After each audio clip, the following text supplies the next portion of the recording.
How many of you guys, with a show of hands, have watched a medical drama?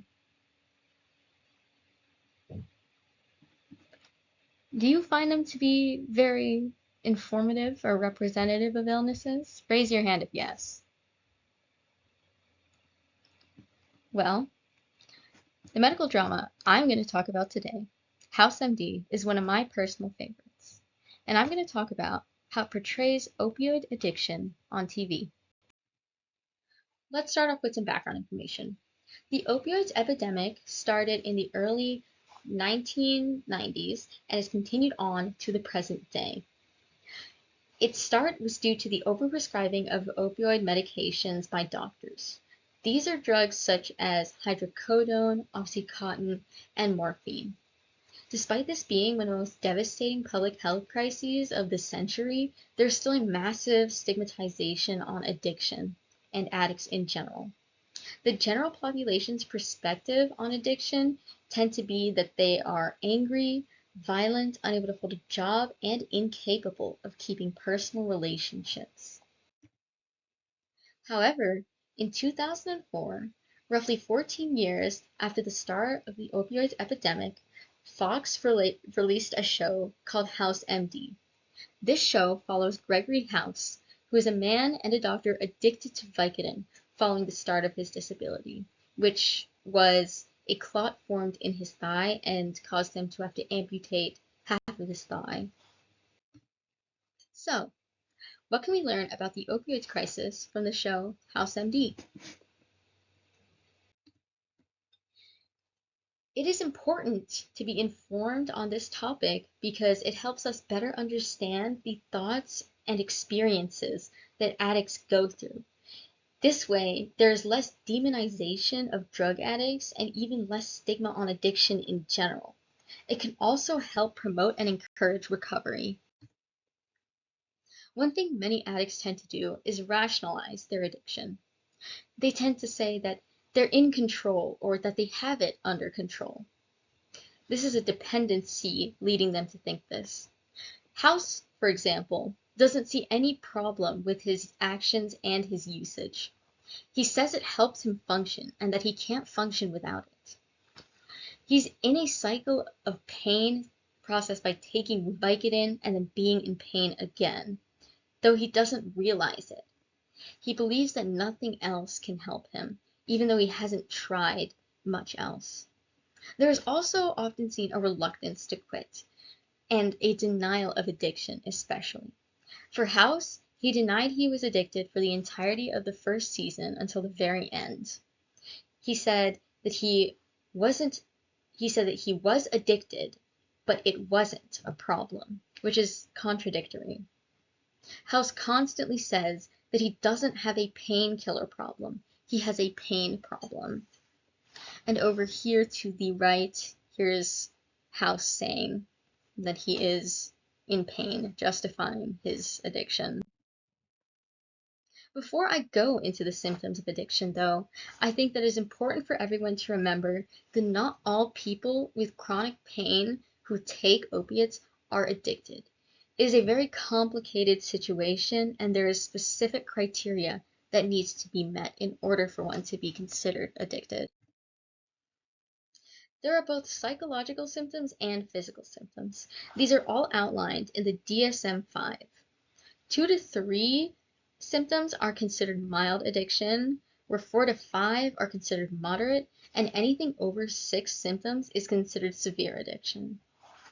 One of the symptoms that we see in the show is hazardous usage. House takes riskier and riskier drugs and riskier doses without any concern for his health or the danger he's putting himself in.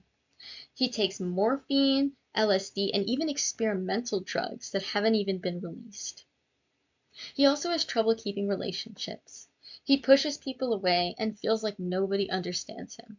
The one person he hasn't managed to push away was Dr. Wilson, his friend oncologist. He also has a heavy urge to use and spends significant time using. We see him multiple times popping Vicodin, and when he can't do it, he gets irritated and angry. He even takes pills at work and in front of patients as well, showing just how bad his usage is. For the physical symptoms, there are increased tolerance, negative side effects, overdose, and liver damage. House took larger and larger amounts as the show went on. In season 1, Lisa Cuddy, the Dean of Medicine, mentioned that House's dose of Vicodin had doubled since the start of his disability. In season 4, he ended up developing hallucinations due to a period of increased Vicodin use, as well as following a traumatic event that he had experienced.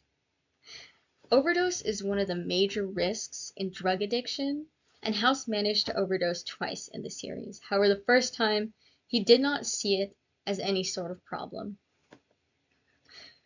Liver damage is not something that House himself had to deal with, but it is a very prevalent problem for those who are addicted, as drugs do get processed, as these kinds of drugs do get processed by the liver. House does mention, though, that he checks his eyes every morning to make sure that he isn't jaundiced. Methadone is very helpful in aiding those who have substance use disorder in their recovery. It reduces the withdrawal effects and the cravings one gets from opiates, as it is itself an opiate. It just doesn't get people high. The goal after starting methadone and getting off of the other substances is then to wean off of the methadone and be recovered completely. Methadone clinics are very important. They can lower crime in areas and help people regain control of their lives again. Sometimes it can even help control gang violence.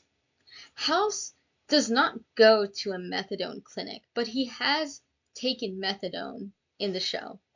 He monitors his own dose, which is unsafe and typically not a standard practice. Usually patients are not aware of their doses. However, during the show, methadone had a bigger stigma back in the early 2000s than it does now. House even stopped trying to recover using methadone because Dr. Wilson told him that it was bad and a terrible thing that he was doing. Stigma around methadone is that people see it as a government-funded drug program in the sense that it's just free ways for addicts to get high. However, this is not true. While methadone is itself an opiate, it does not get people high. The patients who are seen using methadone or going to methadone clinics are often seen as weak for not being able to recover and detox without methadone, which is not a very reasonable concept. To end with a quote from Hugh Lauren, I think pain is an extremely hard thing to empathize with moment to moment. You often don't remember your own pain. The moment you broke a limb or injured yourself, the memory of pain is hard to summon up and retrieve, thankfully. It is also hard to imagine someone else's. So, for this, it's important to remember that everyone is their each individual person, and what they're going through is not something you can personally experience. So while whatever they may be doing, if it's drugs, if it's drinking, or whatever their vice may be, it is not as easy as just quitting. But it is important to help people remember that there are options and empathize with them and show them that you care. Thank you. And here's my bibliography.